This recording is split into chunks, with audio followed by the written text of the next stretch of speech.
إن الحمد لله نحمده ونستعينه ونستغفره ونعوذ بالله من شرور أنفسنا ومن سيئات أعمالنا من يهده الله فلا مضل له ومن يضلل فلا هادي له وأشهد أن لا إله إلا الله وحده لا شريك له وأشهد أن محمدًا عبده ورسوله. It was said, it's not what you leave for your children, it is what you leave in your children. يعني ليس المهم ما تتركه لأولادك ولكن المهم ما تتركه في أولادك. We focus on leaving for our children, not in our children. Allah subhanahu wa ta'ala wants you to leave in your children what you instill in your children.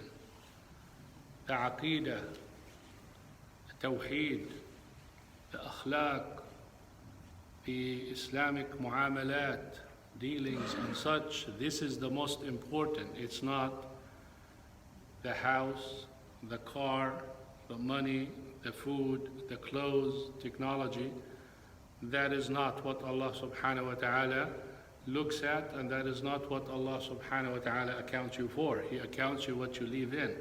There are three institutions that are considered the basis for Islamic environment, and they are the house, the masjid, and what's the last one? The school. The house, the masjid, and the school. There are certain things the school can do, the house cannot do, and there are certain things the house can do, the school cannot do. The school mainly provides knowledge and education and some tarbiyah based on how much you can deal with or stay. But the house is the real tarbiyah. So you may have the education, but you don't have the tarbiyah, you don't throw it on the school. The house, if it doesn't work with the school, the child is not going to be in sync. Because a lot of people have so much knowledge, but they don't have akhlaq. They know how to fast and how to pray, but they don't do it right. If I learn something and then I go home and I see it in real life, in practice, then that will sink in the child. So the house has to have its part in raising the children. The mother has to have the hijab, and the father has to have the akhlaq, and has to have the outside Islamic appearance and the inside, and practice that with their children. Now the children have the knowledge from the school, and now they see it in real practice, and they will do it. Of course, they will gain other things from the school. You know, when you see one another, when you say Assalamu alaikum, when you direct them, when you guide them, you learn. But the house, if it's not Islamic, it doesn't matter what you can do for the child. It's so hard to get that child to be really and fully Islamic.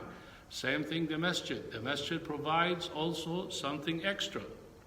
When you come to the masjid and you observe the rules of the masjid, and the imam gives his lectures, and you guide the people in the salah and teach the people in the salah, it gives them also practicality, and it gives them love and respect for Allah subhanahu wa ta'ala and His house and the Quran and everything in there. So you learn in the school, you have the manners and the practice at home, then you come to the house of Allah subhanahu wa ta'ala and you reflect what you learned from the school and what you learned at home. So if any defect comes from the two, it's going to be reflected in the house of Allah subhanahu wa ta'ala. So don't be surprised you see a child misbehaving in the masjid or doing something, even though they might come to the school or they might have good parents, because there is a defect somewhere. Of course, we're not going to ignore the environment outside and the friends outside and the media inside and outside.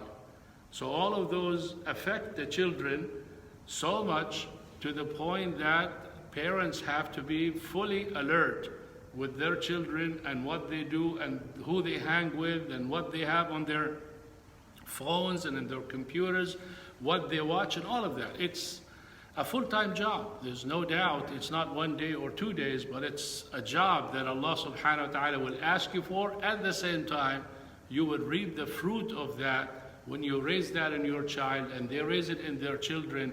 You're going to get tons of hasanat coming to you.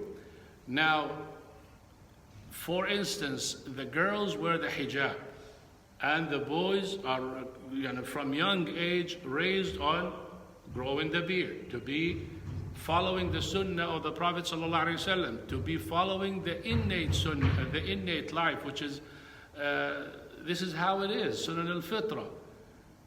To have hair on your face for a man, it's sunnah al-fitra. It's basic things giving, just like haya. Haya is sunnah al-fitra. How you break that? Shave it once, you started it. It's going to go again and again and again. Even if you shave it for the purpose of growing it. Like some of the children say, oh, I want to get full beard, or I want. You broke the rule. The same thing with hijab. Take it off one time, oh, because we are going to some place or we are doing a party and it's only this time. You broke the rule. Same thing with haya and mixing and talking. Talk with the person the first time, maximum haya. The second time, less haya. The third time, less haya. Until you have no haya, you're talking to a boy or a girl. There's no difference between the two. These things we born with, but we ruin it the way we deal with one another. I just want you to visualize the hadith of the Prophet ﷺ, where in time of marriage, this is marriage, halal marriage. When you ask the girl to accept that person as a husband, the Prophet ﷺ said, if she says nothing, take it as yes. What does that mean? She cannot even say yes to something this haya, from the haya. What happens to that haya and why that haya is destroyed? So for those people who come and tell you, oh, we should and we did and we would and we could and all of that, just reflect on that hadith. You understand the importance of haya and how Islam treats haya and looks at haya. Even yes, in marriage, it's hard for her to say it in the presence of men. Focus on that and think of that. You don't need much convincing to talk about how important haya is. Now, if you take care of this, I always say that for a person, when you wear the hijab, you have the knowledge, or you should have the knowledge. And when you wear the beard, you should have the knowledge, and you know that you are looked upon as an example for Islam. So you better have enough knowledge to represent Islam. I'm not saying if you don't, you shave it or you take the hijab off. No, they're supposed to be there, and it is a must on you to learn along with them. So when people come and say something, it's like you ask me a question and I give you the answer and you say, what's your proof? It's enough to tell you my beard. That's my proof. What does that mean? I wear this and I know what I'm talking about. I learned my religion and I know my religion. Same thing with the girl. My hijab, that's my proof. Just like when you come and you pray your salah, why your salah is not accepted, or why your salah is not preventing you from evil, because it's fake, it's not real, it's not based on knowledge and practicality, because if it is, it will do that. And if you're wearing this and you know the teachings why you wear this, then it is sufficient to have a proof before you open your mouth for halal and haram. The same thing with the hijab. So we don't want just people standing in prayer, but there's no spirit for the prayer. Or people wearing the beard and the hijab and there's no spirit for it. But the answer to this, if you don't have the spirit, as I said, it's not to get rid of it because it's a wajib anyway on you. No, that means you need to gain that knowledge, because people don't look at you as an average normal person. Every time they want to say something negative about the girls, they always say, and she's wearing the hijab, and she has her hijab, and she is wearing niqab, and she does this and that, and his beard is this long. Why they say that? Because to them you represent Islam. So if you are looked upon as a representative of Islam, you need to know your religion. And you need to know that you must have it, because this is what your religion tells you.